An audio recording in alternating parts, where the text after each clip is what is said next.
Hello, everybody. I am glad to see that all of you braved the weather to be here. A little while ago, I had a meeting with the Democratic and Republican congressional leaders, and it went very well. In fact, I understand that McConnell and Reid are out doing snow angels in the South Lawn together. Can you picture that, Chuck? Not really. The meeting did go well, and I appreciate them making the trek. We had a good and frank conversation, and it's one that I hope we can continue on a more regular basis. We all understand that there are legitimate and genuine differences between the parties. But despite the political posturing that often paralyzes this town, there are many issues upon which we can and should agree. That's what the American people are demanding of us. I think they're tired of every day being election day in Washington, and at this critical time in our country, the people sent us here expect a seriousness of purpose that transcends petty politics. That's why I'm going to continue to seek the best ideas from either party as we work to tackle the pressing challenges ahead. I am confident, for example, that when one in 10 of our fellow citizens can't work, we should be able to come together and help business create more jobs.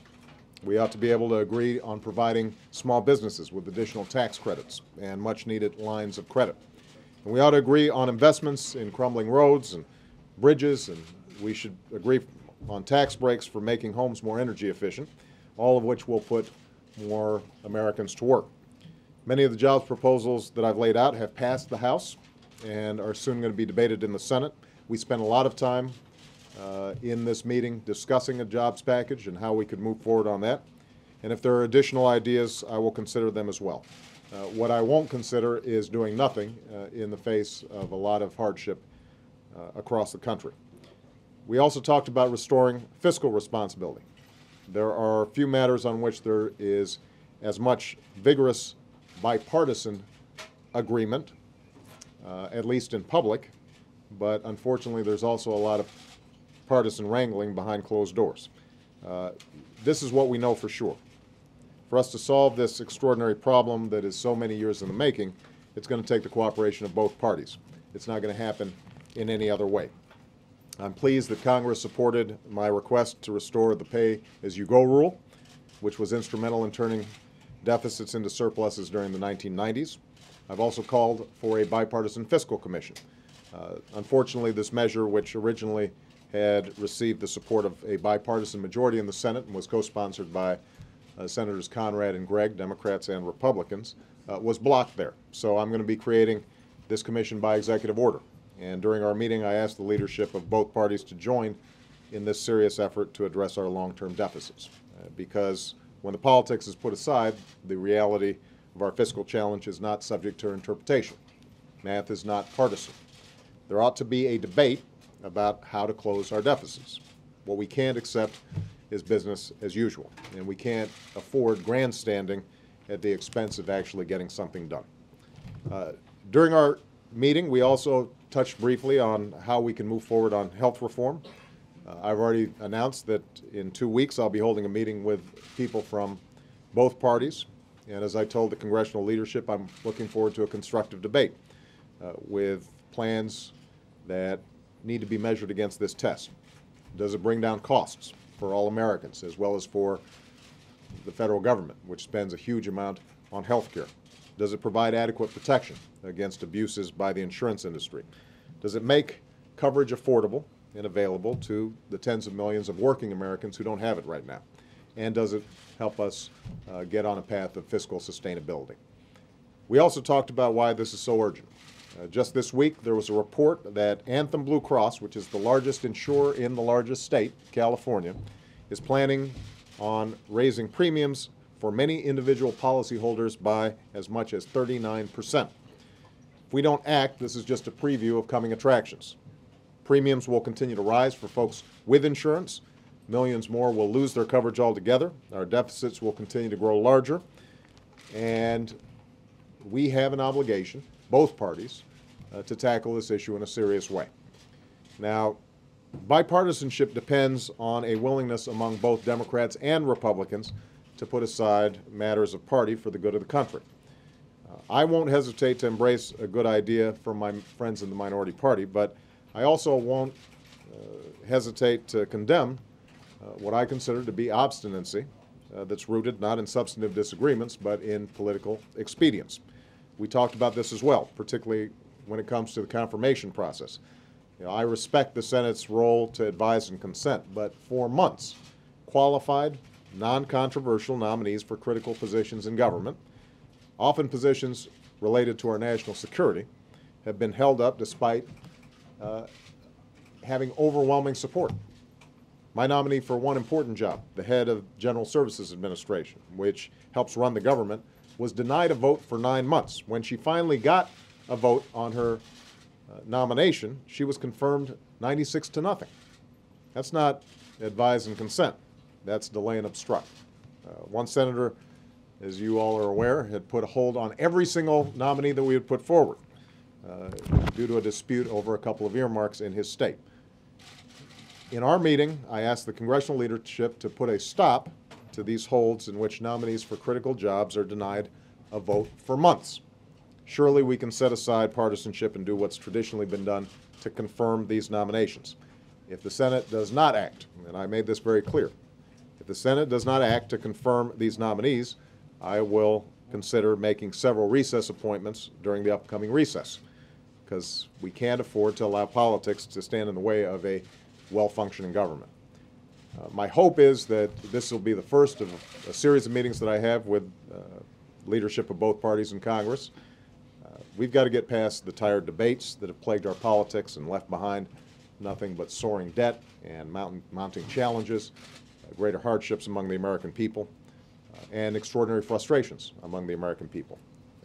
Those frustrations are what led me to run for president, and as long as I'm here in Washington, I intend to try to make this government work on their behalf. So, I'm going to take a couple of questions, guys. President. After meeting with you, John Boehner came out and told us the House can't pass the health care bill it once passed, the Senate can't pass the health care bill it once passed. Why would we have a conversation about legislation that can't pass? As a part of that, he said, you and your White House and congressional Democrats should start over entirely from scratch on health care reform.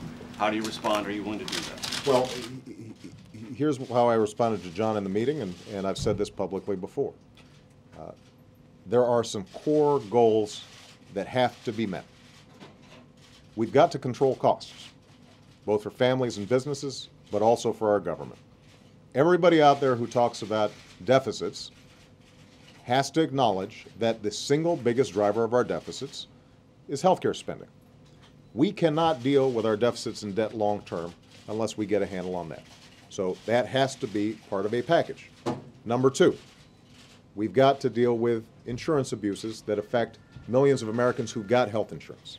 And number three, we've got to make health insurance more available to folks in the individual market, as I just mentioned in California, who are suddenly seeing their premiums go up 39%. That applies to the majority of small businesses as well as sole proprietors. They are struggling. So I've got these goals. Now, we have a package as we work through the differences between the House and the Senate, and we'll put it up on a website for all to see over a long period of time, that meets those criteria, meets those goals. But when I was in Baltimore talking to the House Republicans, they indicated we can accomplish some of these goals at no cost. And I said, great, let me see it. And I have no interest in doing something that's more expensive and harder to accomplish if somebody else has an easier way to do it. So I'm going to be starting from scratch in the sense that I will be open to any ideas that help promote these goals. What I will not do, what I don't think makes sense, and I don't think the American people want to see, would be another year of partisan wrangling around these issues, another 6 months or 8 months or 9 months worth of hearings in every single committee in the House and the Senate in which there's a lot of posturing. Let's get the relevant parties together. Let's put the best ideas on the table. My hope is that we can find enough overlap that we can say this is the right way to move forward, even if I don't get every single thing that I want. But here's the point that I made to John Boehner and Mitch McConnell. Bipartisanship can't be that I agree to all the things that they believe in or want, and they agree to none of the things I believe in and want, and that's the price of bipartisanship, right? But that's sometimes the way it gets presented. Mitch McConnell said something very nice in the meeting about how he supports our goals on nuclear energy and clean coal technology and more drilling to increase oil production. Well, of course he likes that. That's part of the Republican agenda for energy, which I accept. And I'm willing to move off some of the preferences of my party in order to meet them halfway. But there's got to be some give from their side as well. That's true on health care, that's true on energy, that's true on financial reform. That's what I'm hoping gets accomplished at the summit. Senate bills can't pass anymore? What I agree with is that the public has soured on the process that they saw over the last year. I think that actually contaminates how they view the substance of the bills.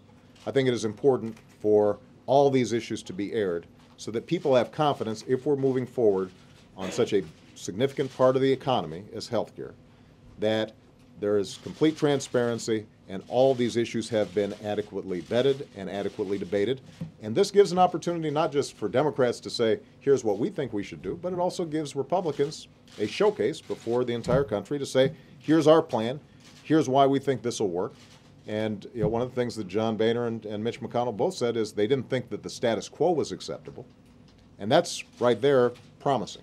That indicates that if all sides agree that we can't just continue with business as usual, then maybe we can actually get something done.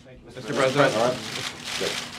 one of the reasons Anthem Blue Cross says that it's raising its premiums is because so many people are dropping out of individual coverage because the economy is so bad. Yeah.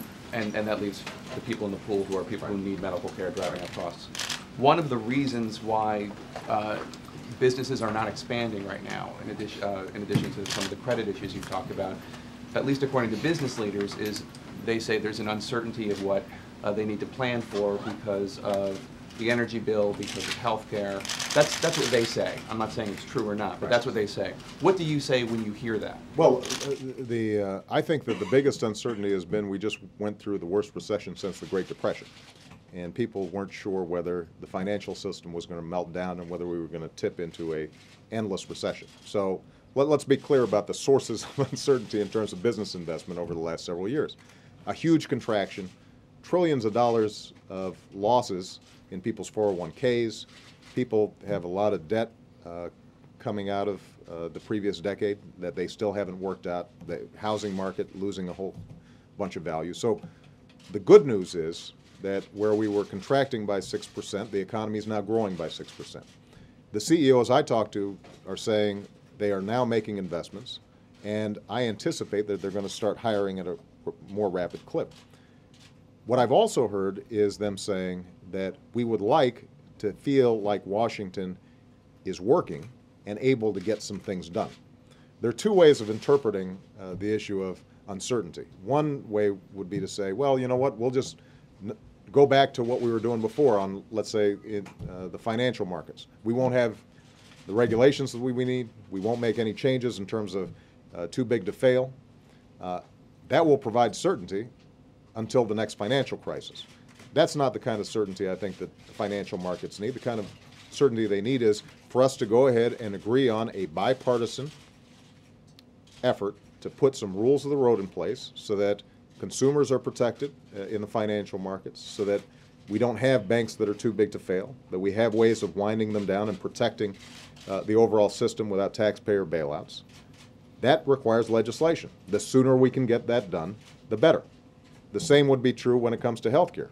A lot of CEOs that I hear from will say, boy, we'd like you to get health care settled one way or another, but they will acknowledge that when they open up their latest invoice for their premiums and they find out that those premiums have gone up 20% or 25%, that's the kind of uncertainty that also tamps down business investment. So, I guess my answer would be this.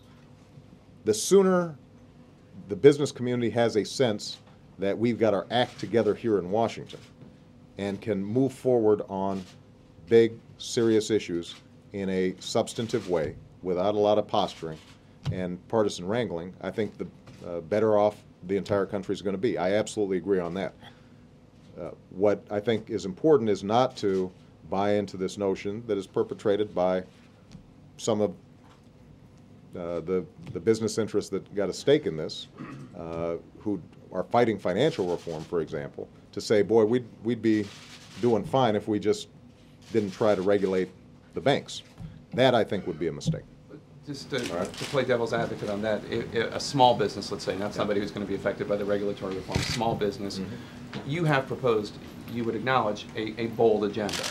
And a small business might wonder, I don't know how the energy bill is going to affect me, I don't know how the healthcare reform bill is going to affect me, I better hold off on hiring. Yeah, the small businesses I talk to, and I've been talking to a lot of them as I've been traveling around the country over the last several months, their biggest problem is right now they can't get credit out of their banks.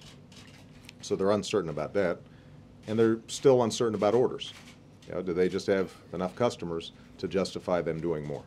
It's looking better at this point, but that's not the rationale for people saying I'm not hiring. Let me put it this way. Most small businesses right now, if they've got enough customers to make a profit and they can get the bank loans required to boost their payroll, boost their inventory, and sell to those customers, they will do so. Okay. Let's see. Let's get a print guy here, David. So you heard McConnell talk about nuclear power, offshore drilling, free trade. That's a lot of Republican stuff. Yeah. Is your party going to go for that if you decide to support that kind of package? You know, I think that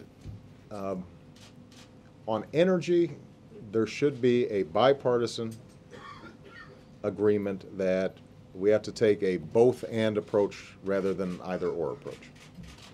What do I mean by that? I am very firm in my conviction that the country that leads the way in clean energy, solar, wind, biodiesel, geothermal, that country is going to win the race in the 21st century global economy. So we have to move in that direction.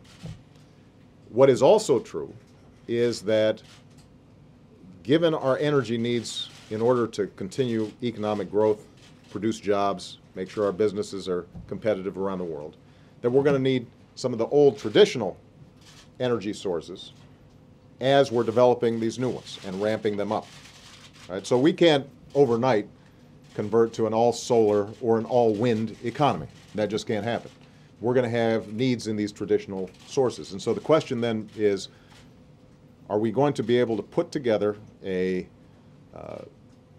package that includes safe, secure nuclear power, that includes new technologies so that we can use coal, which we have in abundance and is very cheap, but it often is adding to our greenhouse gases? Can we find sequestration technologies that clean that up? Can we identify opportunities to increase our oil and natural gas production in a way that is environmentally sustainable? And that should be part of a package with our development of clean energy. And my hope is that that my Republican friends, but also Democrats, say to themselves, let's be practical and let's do both. Let's not just do one or the other. Let's do both. Over time, I think the transition is going to be more and more clean energy, and over time, fossil fuels become less prominent in our overall energy mix. But we've got to do both. How confident are you there'll be that kind of consensus for that double-edged approach? I am just a eternal optimist, and so it's the right thing to do.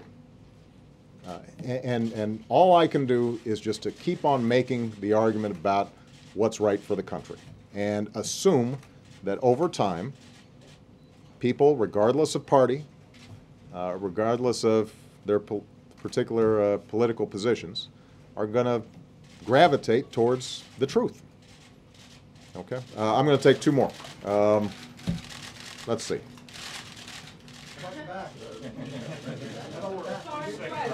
Well, I just want to make sure that I was getting a balance here, you know. So, look at the. Go ahead, Chuck. Why is everybody moaning about time? Man, he's too good. His question will be too precise. Iran, we've got the news today that they're doing more of these, or trying to enhance this uranium even more. Obviously, I think Secretary Gates today in Paris was quoted as saying, basically, the dialogue seems to be over. Now the question is sanctions. Where are we on sanctions? How close is this? I know you had sort of an end-of-the-year deadline when you stood up there with Sarkozy and Brown. It's now February. How quickly is this moving along? Well, it's moving along fairly quickly. I think that we have bent over backwards to say to the Islamic Republic of Iran that we are willing to have a constructive conversation about how they can align themselves with international norms and rules and re-enter as full members of the international community. The most obvious attempt was when we gave them an offer that said we are going to provide the conversion of some of the low enriched uranium that they already have into the isotopes that they need for their medical research and for hospitals that would serve up to 1 million Iranian citizens. They rejected it. Although one of the difficulties in dealing with Iran over the last several months is it's not always clear who's speaking on behalf of the government, and we get a lot of different mixed signals. But what's clear is that they have not said yes to an agreement that Russia, China, Germany, France, Great Britain, and the United States all said was a good deal, and that the director of the IAEA said was the right thing to do and that Iran should accept. That indicates to us that despite their posturing that their nuclear power is only for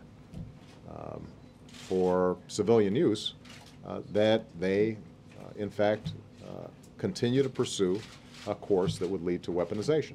And that is not acceptable to the international community, not just to the United States. So what we've said from the start was we're moving on dual tracks. If you want to accept the kinds of agreements with the international community that lead you down a path of being a member of good standing, then we welcome you. If not, I mean, by deciding to do what they did. With well, these, I'm getting to that. Okay. And if not, then the next step is sanctions. They have made their choice so far, although the door is still open.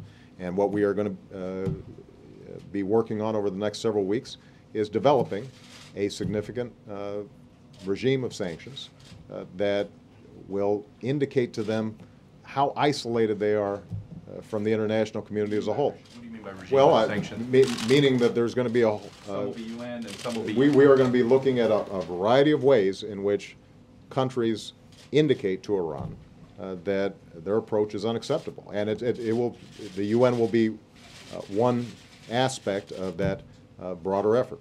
China will be there? Well, we are confident right now that the international community is unified around Iran's misbehavior in this area. How China operates at the Security Council as we pursue sanctions is something that we're going to have to see. One thing I'm pleased about is to see how forward-leaning the Russians have been on this issue. I think they clearly have seen that Iran hasn't been serious about solving what is a solvable dispute between Iran and the international community. All right, I'm going to make this last question, and I'll take somebody from the back. Yeah. Thanks for for doing this. It's been a while. On health care, Republicans are asking whether the February 25th session will include economists and public interest groups and people supporting your side, or will it just be the members of Congress? And on Anthem Blue Cross, do you have the authority to go in and tell a private company they can't charge that? How will you stop them? Well, I don't have the authority, as I understand it. I can't simply issue an executive order lowering everybody's rates. If I could, I would have done that already, and saved myself a lot of grief on Capitol Hill. That's why reform is so important. That's why the status quo is unacceptable. But there is no shortcut in dealing with this issue. I know the American people get frustrated in debating something like health care because you get a whole bunch of different claims being made by different groups and different interests. It is a big, complicated, tough issue. But what is also true is that without some action on the part of Congress, it is very unlikely that we see any improvement over the current trajectory. And the current trajectory is premiums keep on going up 10, 15, 20, 30%. The current trajectory is more and more people are losing health care. I don't know if people noted, because during the health care debate, everybody was saying the president's trying to take over, a government to take over with health care. I don't know if anybody noticed that for the first time this year, you saw more people getting health care from government than you did from the private sector. Not because of anything we did, but because more and more people are losing their health care from their employers. It's becoming unaffordable. That's what we're trying to prevent. We want people to be able to get health care from their employers. But we also understand that you've got to fix the system so that people are able to get it at affordable rates, and small businesses can afford to give their employees insurance at an affordable rate, and that's not happening right now. To your question about the 25th, my hope is that this doesn't end up being political theater, as I think some of you have phrased it. I want a substantive discussion. We haven't refined exactly how the agenda is going to go that day. We want to talk with both the Democratic and Republican leaders to find out what they think would be most useful. I do want to make sure that there are some people like the Congressional Budget Office, for example, that are considered nonpartisan, who can answer questions. In this whole healthcare debate, I am reminded of the story that was told about Senator Moynihan, who was, I guess, in an argument with one of his colleagues, and his colleague was losing the argument, so he got a little flustered, and it said to Senator Moynihan, "Well, I'm entitled to my own opinion." And Senator Moynihan said, "Well, you're entitled to your own opinion, but you're not entitled to your own facts." I think that's the key to a successful dialogue on the 25th around health care. Let's establish some common facts. Let's establish what the issues are, what the problems are, and let's test out in front of the American people what ideas work and what ideas don't. And if we can establish that factual accuracy about how different approaches would work, then I think we can make some progress. And it may be that some of the facts that come up are ones that make my party a little bit uncomfortable. So if it's established that by working seriously on medical malpractice and tort reform, that we can reduce some of those costs, I've said from the beginning of this debate, I'd be willing to work on that. On the other hand, if I'm told that that is only a fraction of the problem, and that is not the biggest driver of healthcare costs, then I'm also going to insist, okay, let's look at that as one aspect of it, but what else are we willing to do? And this is where it gets back to the point I was making earlier. Bipartisanship cannot mean simply that Democrats give up everything that they believe in, find the handful of things that Republicans have been advocating for, and we do those things, and then we have bipartisanship. That's that's not how it works. In any other realm of life, that's certainly not how it works in my marriage with Michelle. Although I usually do give in most of the time, but there's got to be some give and take, and that's what I'm hoping can be accomplished. And I'm confident that's what the American people are looking for. So, all right. Jobs, sir? Okay, since there wasn't a jobs question, Well, I just. I'll make this the last one. Jobs question. At the stakeout, the Republicans were saying, well, the jobs package we've seen is not really ready yet. We're a little worried about the cost. Are you satisfied that there is something that can be quickly moved through Congress on jobs? Well, my understanding is, first of all, the House has moved forward a jobs package that has some good elements in it. My understanding is that there is bipartisan talks taking place as we speak on the Senate side about some elements of a package. I think there's some things that a lot of people agree on. Just to give you an example, the idea of eliminating capital gains for small businesses, something we can all agree on. I talked about it at the State of the Union address. My hope would be that we would all agree on a mechanism to get community banks who are lending to small businesses more capital. Because that is something that I keep on hearing is one of the biggest problems that small businesses have out there. So I think that it's realistic for us to get a package moving quickly that may not include all the things I think need to be done. And it may be that that first package builds some trust and confidence that Democrats and Republicans on Capitol Hill can work together, and then we move on to the next aspect of the package and so forth. It may take a series of incremental steps, but the one thing I'm absolutely clear about is that we've got an economy that's growing right now, a huge boost in productivity. That's the good news.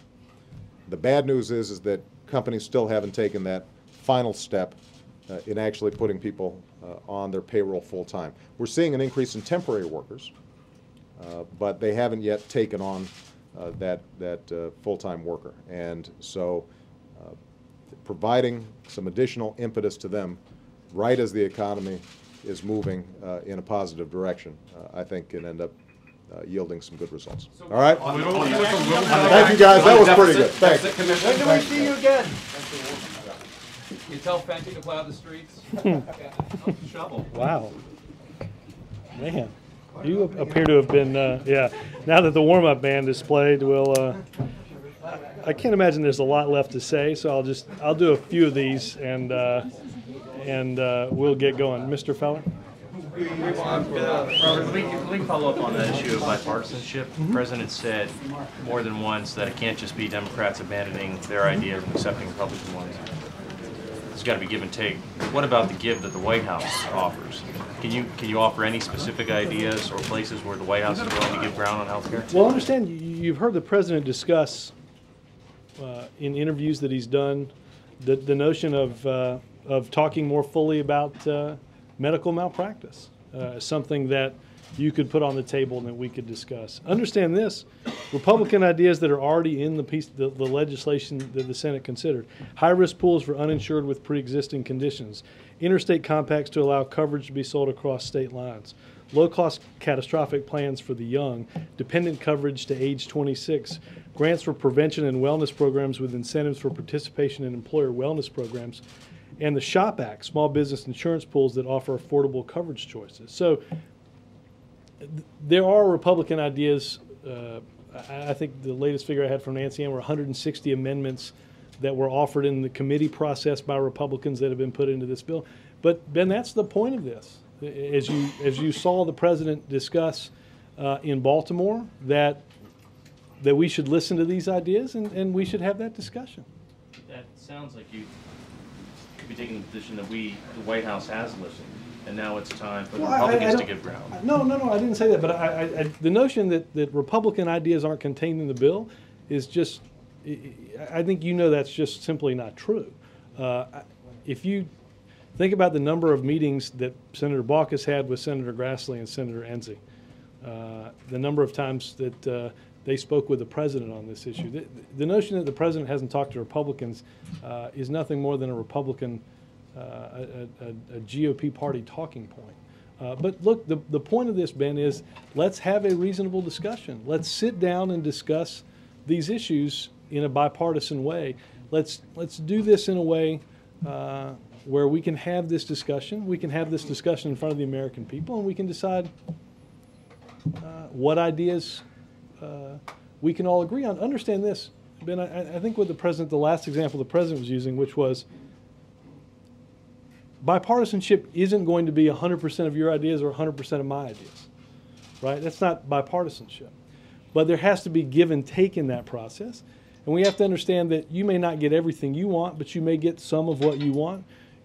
And the other side may get some of that as well. When Senator McConnell and Congressman Boehner both said today, as you heard the president discuss, that the status quo, what we have currently, is unacceptable. That we have to work together now to figure out that certainty and provide it for the American people to improve the system. My point there is that the White House's stand is that it is still willing to give in that give and take. Absolutely. We have been willing to give in that give and take this entire time, Ben. One last point on this, Yeah. sort of the underlying issue of bipartisanship here. Does the president genuinely think that the Republican leaders in the House and Senate want to work with him on jobs, on the health care? Is that his take? He's got to have a sense of it by now. We take them at their word. We take them at their word that they do indeed want to have, they want to play a constructive role, and they want to work with Democrats on making this happen. Senators Hatch and Senator Schumer are working on a jobs tax credit on a bipartisan basis that could come up this week for a vote in the Senate. The president discussed, there was a pretty lengthy discussion on ensuring credit to small businesses as something that both the White House and members of Congress in both parties believed was important for small business. There was a discussion on the deficit and on ensuring that the Fiscal Commission be an outlet for that, understanding that Congressman Boehner and Senator McConnell both spoke in support of their respective the House and the Senate, the respective piece of legislation on that. So I think there is, if we'll understand what the president says, in agreeing that we can have this give and take, I do think we can make progress. Quick follow-up, Robert. Sure. President Obama is saying no, though, to Boehner and McConnell calls for him to scrap the House and Senate health care bills and start from scratch. Yes. That's a non-starter. Just like I don't think they're going to bring their ideas to the table, right? They're going to bring the ideas that, look, and there's some in their party that want to do away with, as you saw during the presidential campaign, the entire. I wrote a few things down. I wrote eggs, milk, and bread. I crossed out bread just so I can make pancakes for Ethan if it snows, and then I wrote down hope and change just in case I forgot that. Came in handy. Yeah. Pretty good. But no, yeah. How do you sit with him? Yeah. But no, look, again, there's different ways of tax treatment for the Republicans. There's some that, like I said, there's some that want to do away with the tax deferral on health insurance, provided that obviously there's some that don't. There are those that want to, that believe that there should be a broader restructuring of the Medicare Advantage program that provides incentives for insurers to run a program that's already being run. And obviously there's a disagreement on that. We don't expect that the Republicans are not going to bring the ideas that they had last week to the table, and the president isn't going to scrap what has been a year-long process to get us to this point. Yes, sir. Missile defense. Despite the president having scaled back and revised the Bush administration's missile defense strategy. Your characterization of scaled back and revised provided broader protection for Europe and the homeland to do it in a way that is not just simply more cost effective, but actually will have a better result in the event that Okay. I don't want to argue the semantics of it, but I he's changed the don't plan. think that- well, Despite I that, don't- Russia's top general said today that the Russians still view the system as being directed against them, and that they're saying that this is what's holding up an agreement on a New START treaty. Now, how is the administration going to overcome that obstacle and convince the Russians of the U.S. intentions? Well, I will say this: when President Obama talked to President Medvedev a couple of weeks ago, President Medvedev didn't bring this up as an obstacle. Our change in architecture for a missile plan that protected Europe and protected this homeland in a better way was announced last September. Yet we have had substantive negotiations going on for many months. I think the notion that somehow this is in any way an impediment to what's going on with START is simply it's simply not true. It certainly wasn't what President Medvedev told President Obama. Well, okay. Russian Armed Forces Chief of Staff Nikolai Makarov said, despite the declaration of those statesmen who say that, on the contrary, it provides for our security, that's far from the case. I would, again, I hate to contradict the President of Russia in speaking to the President of the United States about getting a START deal done and not mentioning in a phone call that's happening in the Oval Office something like this, because it's just not the case. It's not what's holding up these negotiations. These negotiations are ongoing.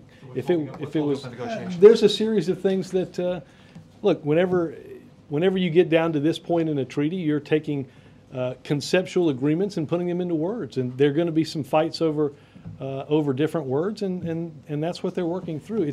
But I can assure you, it's not our different approach to missiles. Yeah. Some Republicans on the Hill have been critical of this administration for not getting them involved in the debate, whether it be health care reform or other issues as well. Like the White what? House has now invited them But to like the White what House other today. issues? Well, financial reforms, the Again, stimulus. Senator Dodd and Senator Shelby, up until Friday, were working together on a bipartisan package for financial reform, and But they've been critical that they haven't been brought in for the process. And now they're being brought in now. They're going to be brought in on the 25th again. Is this something that the White House, in hindsight, is saying we should have involved Republicans? We're paving the road again to bipartisanship. But then you've got to. There seems to be a more aggressive effort now to involve Republicans. Certainly in healthcare. I don't think that's true. Again, I will go back and try to figure out the number of times that the president talked to Republican senators in trying to get the Finance Committee to come to an agreement. It was many, many times. We hosted meetings down here. The notion, it's quite revisionist to think that somehow. Remember, we were in the summer. We were all these questions about when are you just going to get through this whole Finance Committee thing and get to the floor? Well, we spent hours and hours and hours, many conversations, trying to bring Republicans in the Finance Committee along. Senator Snowe did join in that Finance Committee vote, and she did work constructively, and we worked constructively with her. So, Not just about that, but also healthcare reform as well. Well, that is healthcare reform. That's but no, but what I'm saying is the entire reforms that have been going on, whether it's financial reform, they feel that Republicans have not been brought into this process. Well, the White House seems to be more aggressive in doing that now. We have a fundamental disagreement about the premise of your question. Chip? Yeah, following up on that, just curious if you hadn't spent all that time talking to Republicans, you might have passed health care reform before Christmas. Big mistake. I thought about a lottery ticket yesterday. Maybe I'd have won the lottery. No, but seriously, this, I mean, if... No, I don't think it was a mistake at all. If we thought it was a mistake, we wouldn't be doing what we're doing. Look, again, remember this: the president went to Capitol Hill to talk to House Republicans about supporting a recovery plan. Right before we could load the pool up and get in the motorcade, they put out a statement opposing the recovery plan. Look, you can't. This is exactly what the president said, Chip.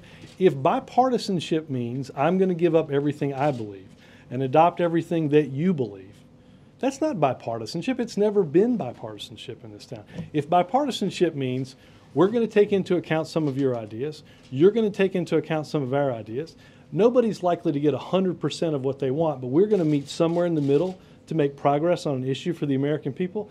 That's what the definition of bipartisanship has been for several hundred years, and that's what we hope each party is interested in doing now. Now, the president gave the impression that there was, when he was on the deficit, that there was a tone of bipartisanship in the room, and he was talking about pushing this idea of a bipartisan commission, but immediately afterward, both Boehner and McConnell came out.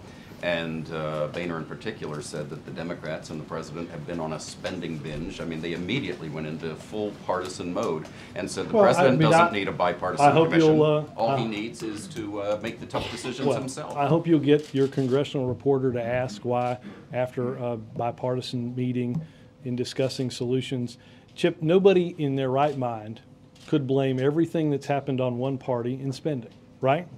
Nobody could. Now, so whether they want to come out of the White House in a bipartisan meeting and somehow decide that history is far different than the way any normal human being would read it, that's up for them to defend. But I would say, no, the point is this. The point is this, that Leader Boehner co-sponsored a bill by Frank Wolf and Jim Cooper to set up a commission that did not have an equal number of House Democrats and Republicans on the commission. Senator McConnell, in a number of different venues, including in November on CNN, spoke quite passionately for the Conrad Gregg Commission. The president weighed in and supported the Conrad Gregg Commission, right, which is set up very, very, very similarly to the Wolf-Cooper proposal that Leader Boehner supported in the House. We put that up for a vote. Now, if each party is serious in dealing with the deficit, we wouldn't normally think that you'd need 60 votes in the Senate, where you can pass something based on a majority. You wouldn't think you'd need 60 votes if each was serious about working on the deficit, right? But alas, that's what was asked for, 60 votes, right? So let's rewind and talk about what happened in that vote. It got 53 votes. Not all Republicans supported it. Not all Democrats supported it. That's fine. But we got 53 votes, 7 short of the necessary 60. Those 7 votes could have been gotten by the 6 co-sponsors of that bill in December that decided not to vote for it, and a 7th an active co-sponsor that also decided not to vote for it. They're the 7 votes. But look, Chip, the president has laid out last year $17 billion worth of spending cuts, and we got 60% of those. The president's laid out $20 billion in spending cuts this year. We hope to get those. If Congress wants to do better than that, the president is happy to look at it. The president talked about, with Paul Ryan, a line item veto. They talked about rescissions in there, and the president will certainly look at those. But the point is, hasn't it been made very clear to the president from the Republican leaders that there is no compromise on both the bipartisan commission and health care reform? They want them to scrap the bill. So for the president to keep pushing these things, isn't he engaging in this political theater by saying, no, not at all. Come to the table and talk to us? They've made clear they're not going to. So 53 senators supported a debt commission, right? The senator who was at the meeting representing the Senate Republicans just 2 months ago said he supported it. The leader of the House Republicans, no. Isn't it just political theater to keep harping on it? No, it's political theater to when something comes to a vote, and the president was very clear about this. He said to both John and Mitch, he said, guys, it doesn't really work in this town if I say, yeah, I'm for that, and then you decide that you have been for that and now you're not. Now, I don't know what the definition of that is, Chip, and I presume you'll have a congressional correspondent ask Mitch McConnell and John Boehner why on earth each would support something, and then when it came to a vote, they would not support it.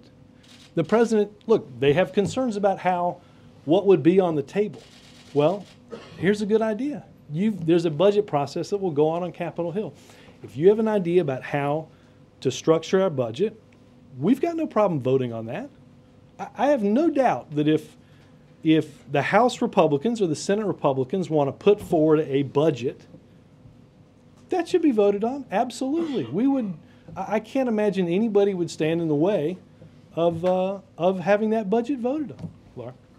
Two questions. One is, the President just mentioned his proposal to make TARP funds available for small banks to make small business lending. How important is it that that be part of the package the Senate considers immediately? I need to talk with Legislative Affairs and see where that is in the process of what's being considered by the Senate.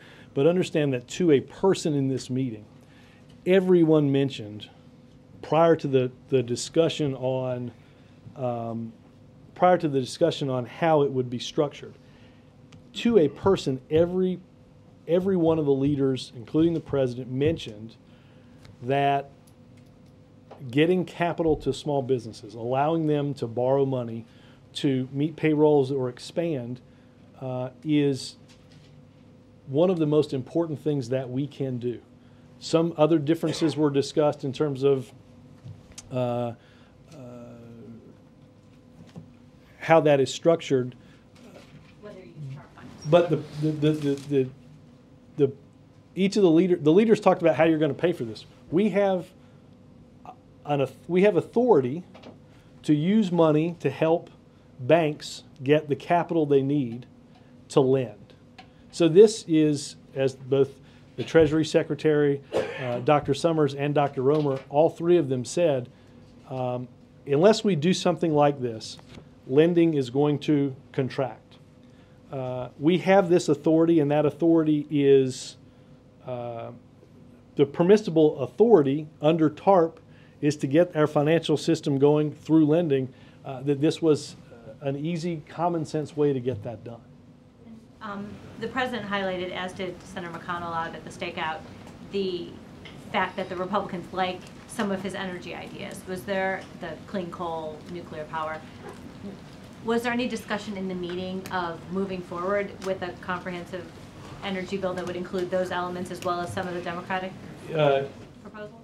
Senator McConnell brought up some ideas that the President had proposed in the State of the Union that he thought many Republicans would support. He mentioned, as you mentioned, clean coal technology, which the President has supported since running for office in Illinois in 2003 and 2004. Mentioned increasing nuclear loans, which is in our budget, and talked about offshore oil drilling, something that the President supported at the end of the last campaign. I think, as you heard the President say, he's certainly prepared to walk away from some in his party that think we can't do those things. Now, in order to get some of this done, we need that give and take with the Republicans. But did you have any of that? Was there any serious that wasn't part of that wasn't a long topic that was discussed. I think the President said to Senator McConnell that if that's what he supports, then he'll be pleasantly surprised at what the administration supports. Robert, George? In the State of the Union, the President made a mention of the 3 trade deals that are pending, but he didn't say they should be ratified. And there's been a lot of speculation on that. Does he want them ratified this year? And if so, is there political damage there because it's 2010 and labor certainly would not be happy with that? George, again, this is a good example of what has to be give and take. Look, the President mentioned those 3. We didn't lay out a specific deadline, but the President that believes that in order to create jobs here, we have to increase the amount of exports that are leaving this country. He has a very robust agenda on exports, and they include those free trade agreements. David? But should they be ratified this year? Again, the President didn't lay out timelines in the State of the Union and didn't do so in this meeting. David? The President just said that the American public has soured on the process in response to health care reform. Can you explain how a health care summit 2 weeks from now will change that? What are you hoping to get in terms of conveying to the public something else is going on now? Well, I think that the President hopes an offshoot of this meeting with Democrats and Republicans is to take everybody at their word, including Senators McConnell and Leader Boehner today in that the status quo is unacceptable. You heard the president outline what's happening in California with the individual insurance market. We understand that what we're doing now isn't sustainable. It isn't sustainable when we deal with our deficit. It isn't sustainable in what we do with our small businesses. Having this discussion, having everyone be able to see this discussion, and being able to discuss openly the ideas that each party wants to bring to the table, the president believes can help move this process forward. It started in what the president did in Baltimore, and the president hopes it will continue on February 25th at the White House. So. But Representative Cantor is already saying it's a dog and pony show, and we have no interest in discussing the failed bills of the Democrats that have already been rejected by the American public. He said that this morning. Well, look, I can't imagine. Where's the avenue for discussion then? I can't imagine that a group that wanted to sit down and talk in a bipartisan way with the president about health care would now walk away from the process of sitting down in a bipartisan way and talking to the president on health care. I mean, David, I hear crazy stuff in this town all the time, but to literally move one day from your talking points of we need a transparent process where the president sits down and looks at and takes seriously our ideas on health care, and then the next day says, my gosh, what you want us to do is in a transparent way sit down and talk about our ideas on health care? Well, we can't possibly do that. So look, I'll decide. Representative Cantor can decide whether he agrees with himself in yesterday's letter or whether he agrees with himself just a few weeks ago when he was making these arguments. Sam? One of the conditions that Republican leadership is asking for prior to the meeting is that reconciliation be taken off the table. Is the White House willing to go there? Sam, I think that Republicans should come to the White House to discuss their ideas without any preconditions. That's an answer, really. Go ahead. Oh, I just wanted to say that. Well, I said there won't be any, the president's not going to eliminate anything based on preconditions. If that's one of their preconditions, the president doesn't agree to limiting the way we're going to discuss this. Bill? Robert, based on some of the reaching out that you just discussed with Chip on healthcare with the Republicans, does the president see this February 25th summit then as kind of a last chance for the Republicans to come to the table and agree on something, or else he's just going to do it with Democratic votes?